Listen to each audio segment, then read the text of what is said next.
Over the last several months, educators have been wondering about the potential for AI in education, whether it be teaching AI or using AI within classroom context, or just for learning outside of classroom. But some educators might be wondering, well, what are some of the best practices for AI in schools? One way you can actually explore that is by doing a review of literature. Now, having done reviews of literature, this can take a long time, hundreds of hours, depending on the amount of literature you have to review, or you could read somebody else who's done that work for you, or in this case, listen to a podcast on that. Today's episode of the CSK8 podcast is going to talk about a review of literature on how schools are introducing AI within school contexts. We're going to do that by looking at the paper, which is titled, quote, Introducing Artificial Intelligence Literacy in Schools, a review of competence areas, pedagogical approaches, contexts, and formats, end quote. So it was written by Victoria Olari, Camilla Tenório, and Ralph Romeike. Apologies if I mispronounced any names. Here's the abstract for this paper.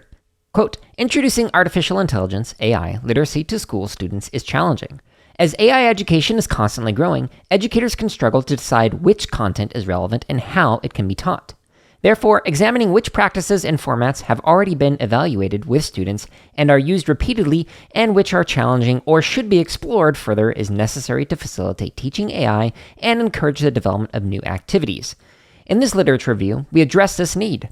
Using a directed and conventional content analysis, we systematically analyzed 31 cases of introducing AI literacy in schools in terms of three categories: A, competence areas, B, pedagogical approaches, and C, contexts and formats. When analyzing the results, we identified underrepresented competence areas and summarized common pedagogical practices in recurrent formats and contexts. Additionally, we investigated the approach to using data to make abstract AI knowledge accessible to novices, end quote. If I were to summarize this particular publication into a single sentence, I'd say that this review of literature explored how researchers from 31 papers investigated AI-related literacies in schools. We're going to be talking about this particular paper in relation to K-12 education, but also higher education, as that's what we do in these Unpacking Scholarship episodes of the CSK8 podcast. This is episode 190, which means we've got a ton more content on my website. But if you go to jaredolari.com, you can find the show notes for this episode, as well as hundreds more, and hundreds of more free resources, lesson plans, etc. for computer science educators, as well as 1,500 hours of drumming content and a bunch of gaming content, because I create content for a living. And by the way, if you're curious about my professional background, you can find my CV on my website, in case you were curious about all the things I've done working with every grade, kindergarten through doctoral student in a variety of contexts. Now, in the introduction of the paper, the authors talk about how AI literacy has been a subject of research for many years. And it's actually something we've talked about in the podcast since episode 13, which was titled AI for All, Curriculum Development and Gender Discourse with Sarah Judd. So if you haven't listened to that episode, I highly recommend taking a look at it. But with AI being such a common topic in education, at least in recent months, it's been more popular outside of computer science to talk about it. The authors question, well, which content is useful for AI education and how might we actually teach it? Or how is it being taught or explored in the various research publications on AI literacy in schools? So in section 2 of the paper, which is titled Artificial Intelligence Literacy in School Education, the authors kind of explore this a bit. So they summarize some publications and reviews the literature on this topic. So for example, on PDF page 2 of this particular publication, the authors talk about AI literacy. And so they summarize this as, quote, a set of competencies that enable individuals to evaluate AI technologies critically, communicate and collaborate effectively with AI, and use AI as a tool online, at home, and in the workplace, end quote. While other authors look at AI as a potential way for expanding computational thinking to do what's called computational thinking 2.0, at least proposed by some of the authors. And other authors talk about how AI could be introduced to students in terms of focusing on perception, representation, and reasoning, learning, natural interaction, and societal impact as it relates to AI and learning, schooling, etc. There were a number of papers in here that really piqued my interest, so I recommend taking a look at section 2, which is basically the review of literature, to find some other publications that might interest you. I'll be doing some Unpacking Scholarship episodes in the future on some of these. On PDF page 3, the authors mention 2 research questions that kind of guide this particular review of literature. One is, which competence areas are underrepresented in the current AI literacy approaches? And then the second research question is, what are the common pedagogical practices, recurrent formats, and contexts in AI education? So on the third section of this paper, this is on the methods. So the authors talk about how they used an exploratory literature review using some various qualitative content analyses methods. So they use snowball approaches and keyword searches to try and find some papers that would kind of like match some broader criteria of artificial intelligence in relation to schooling. And they specifically were looking in the publications within ACM. Ultimately, they ended up identifying 31 studies, and these were from 2010 through 2021. and they coded the different passages within the text, like taking a condensed paper and turning it into outline format and kind of using those like big headers as codes to kind of summarize the main sections in this. And then you take those codes and you compare it with other publications to see, okay, well, what are people actually talking about across all of these papers? How are they similar, different, etc.? All right, but let's get into the results. So 4.1 is category 1, which is on the competence areas. All right, so in this section, they talked about how they use the Dargestow triangle, which is, quote, a framework for describing the phenomenon of digitization that should be included in education. This approach involved examining each study from 3 perspectives. A, technological. Does the study foster technological competencies? Do the students learn how AI works? B, social cultural. Does the study promote social cultural competencies? Did students learn what the impact of technology is? And C, user-oriented. Does the study promote a user-oriented perspective? Did the student learn how to use AI? End quote. It's from page 4. So from the technological perspective, so this was kind of exploring, well, what were students learning about AI in particular? So like, how did it work? How would you actually create your own AI or engage in deep learning techniques, etc.? The social cultural perspective was kind of exploring papers that might have looked at, okay, what are some of the biases that are found when using AI? And then the third perspective might include something like, okay, well, how is it that we're able to use AI with our own learning or creating, etc.? Now, in their findings, they found that a very small number of publications actually explored all 3 of those areas simultaneously or within the same study. Most of the studies focused on the technological and user-oriented perspectives. So in other words, quote, most studies concern students' ability to know how AI systems work and how to use them, but not what their effects are, end quote. So in other words, the researchers were mainly focusing on the content area of AI or how to use AI, but not necessarily the ethical impacts of AI in whatever context it was being applied in. Going back to some of the relatively recent episodes that we've talked about with ethics, this presents a potential area for educators to explore not only artificial intelligence, but how it connects with ethics. If you want to learn more about that, make sure you check out some of the podcast episodes that I will link in the show notes at jaredolari.com. So now that we've learned that researchers have mainly explored the technological and user-oriented perspectives when it comes to artificial intelligence in education, but let's talk about, well, what were the pedagogical approaches that were used? So this is category 2. So they found that many of the research publications were talking about how it's important to use data that is relevant to students rather than abstract, disconnected data that doesn't really have any kind of impact or relationship to the students who are learning it. So one of the things that was frequently brought up was that students could actually go and collect their own data and use that to kind of feed into the machine learning processes for AI. This could lead into that third area that wasn't really discussed very much in terms of biases. So if you are an educator who is interested in kind of exploring machine learning and having students collecting and feeding in their own data into AI, when 2 different students have 2 different results for their AI on whatever the context may be, this presents an opportunity to kind of discuss, well, how might bias in the data that we provided have an impact on the result? So for example, you might use like a facial recognition thing and talk about how, hey, this student with a lighter skin complexion collected photos from their family who had similar complexions, and when compared to another student who had darker complexions, the results of the AI kind of was very different in terms of making it so that it was easier for the lighter complexion to detect lighter complexion and harder to detect the darker complexion, and the opposite might be true for the other scenario.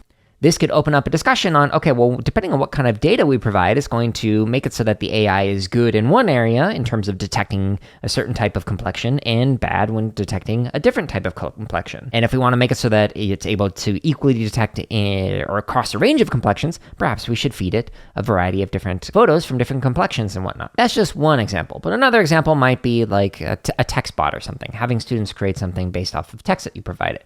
If one student were to feed in text from like a very technical book versus another student who's going to feed in text from like a Twitter feed or something like that, you might get very different results in terms of the kind of responses that you'll get from that text bot. And again, that presents an opportunity to discuss, well, why is that? You don't necessarily have to go into those projects with the front loading of, hey, I'm going to teach you about bias, but can instead anticipate that bias is likely going to show up in some way that is going to be easily seen by the students.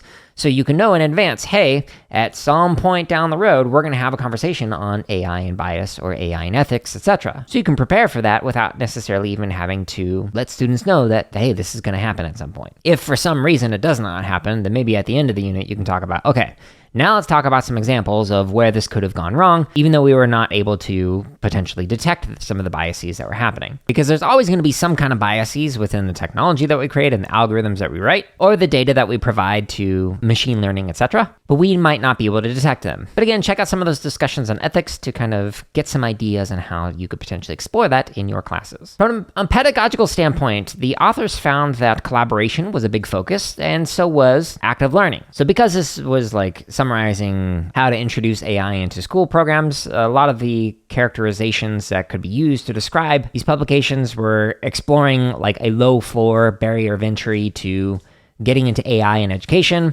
making things hands-on, playful, and project-based. So rather than doing activities, students were actually creating or engaging in a longer-term project. For example, using some data for some machine learning concepts. Now, in these particular research publications that they were looking at, they found that this wasn't just for a particular age group. This could be done in lower age groups as well as up through high school, college, etc. So you could have younger students, like elementary students, engage in artificial intelligence, like in data collection, for things that were like relevant to them. Now, in category 3, this was on context and formats. I'm going to read a couple paragraphs from page 7 of the PDF. Quote, "The findings indicate that the activities described in the studies were aligned with the students' context, though they had an artificially created purpose. While the studies reference context from students' everyday life, such as games, friends, animals, food, students performed artificially created tasks, example, using particular software to train a classification model with a dataset that is prepared by the educator, and did not transfer their knowledge into other domains. Students applying knowledge to new contexts and working on projects they cared about were rarely reported. The formats used in the analyzed studies range from short activities and one-day workshops to summer schools lasting several weeks. Most activities reported were not part of the regular computer science curriculum and occurred in the context of other subjects, example, social studies, or outside regular school classes. The activities were based on the assumption that students had no prior knowledge of AI and were conducted by researchers, though the studies did not specify whether school teachers were also involved in the education process. Only Heinz et al., Bergsteiner et al., Williams and Briesel, Kasperson et al. Reported involving teachers and preparing them to the multipliers and test AI materials." End quote.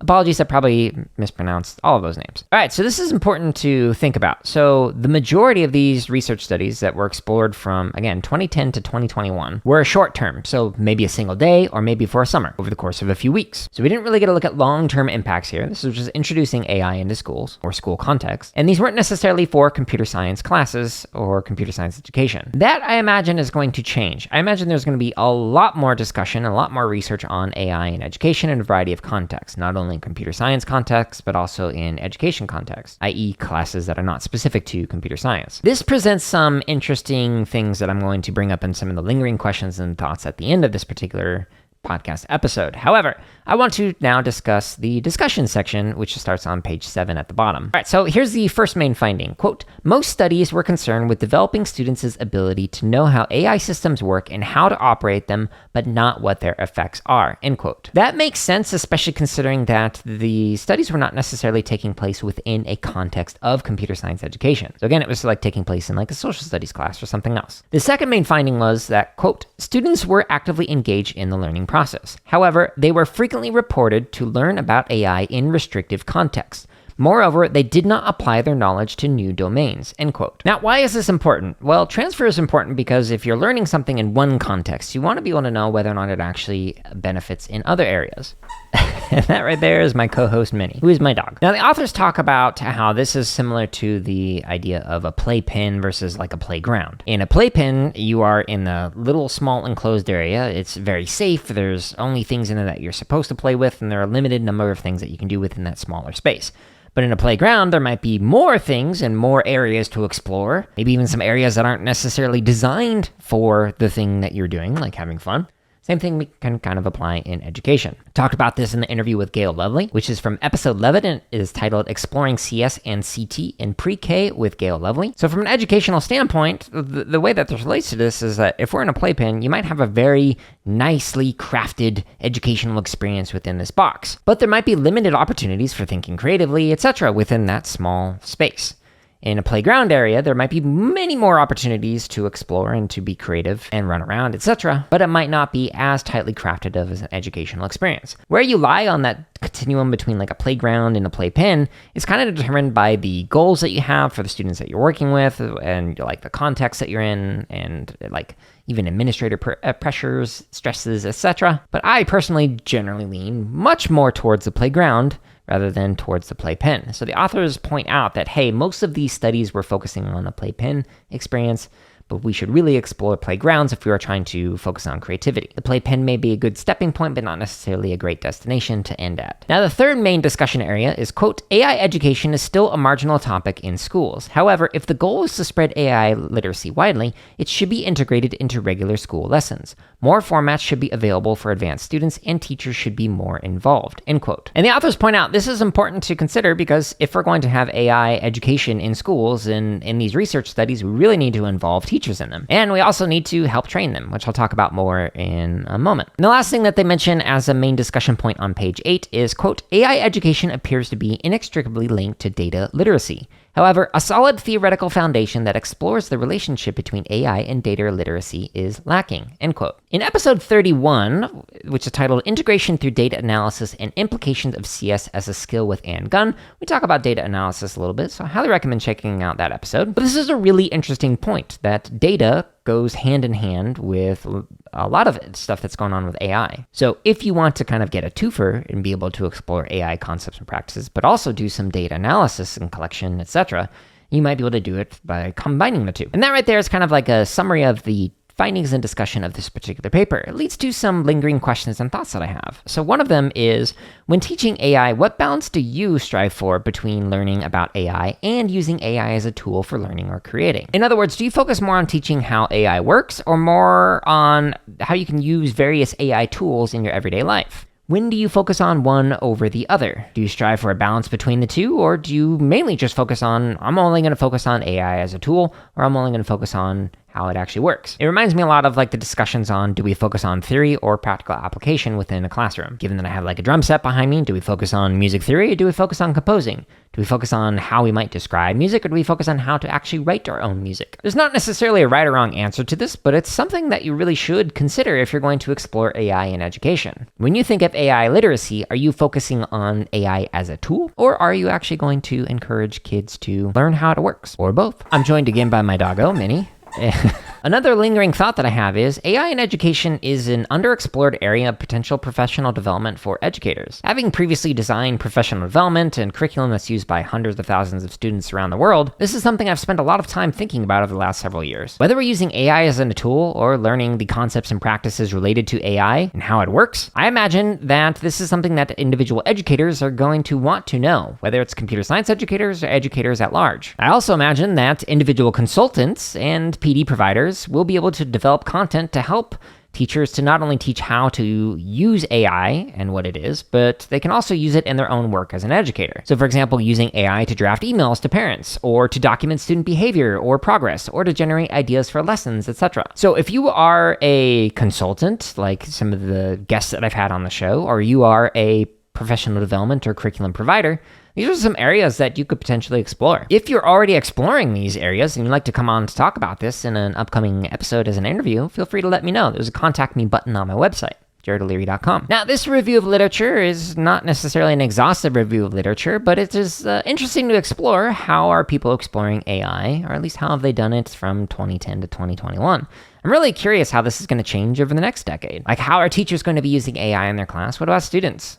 How are we going to use it for teaching? How are we going to use it for learning or for creating? What kind of research is going to come out of this? I'm very skeptical of adding yet another thing that general classroom teachers are going to be required to teach in their classroom. But I also think AI is going to be one of those things that people are going to use whether they want to or not, just like technology was. But next week, I'm going to do a little bit of a different episode related to AI, so stay tuned for that. A little teaser for you. And then we're going to explore some other areas related to professional development, so stay tuned for that. If you are using AI in your classroom, or you are teaching AI in your classroom, let me know how you're doing that. You can reply in the comments on YouTube or on social media. If you enjoyed this episode, please consider sharing it with somebody else. It just helps more people find the free podcast episodes and resources on my website, jaredolari.com. Or if you know a drummer or a gamer who'd be interested in the drumming and gaming content, you can share that as well. It's all neatly organized. Stay tuned next week for another episode. Until then, I hope you're all staying safe and are having a wonderful week.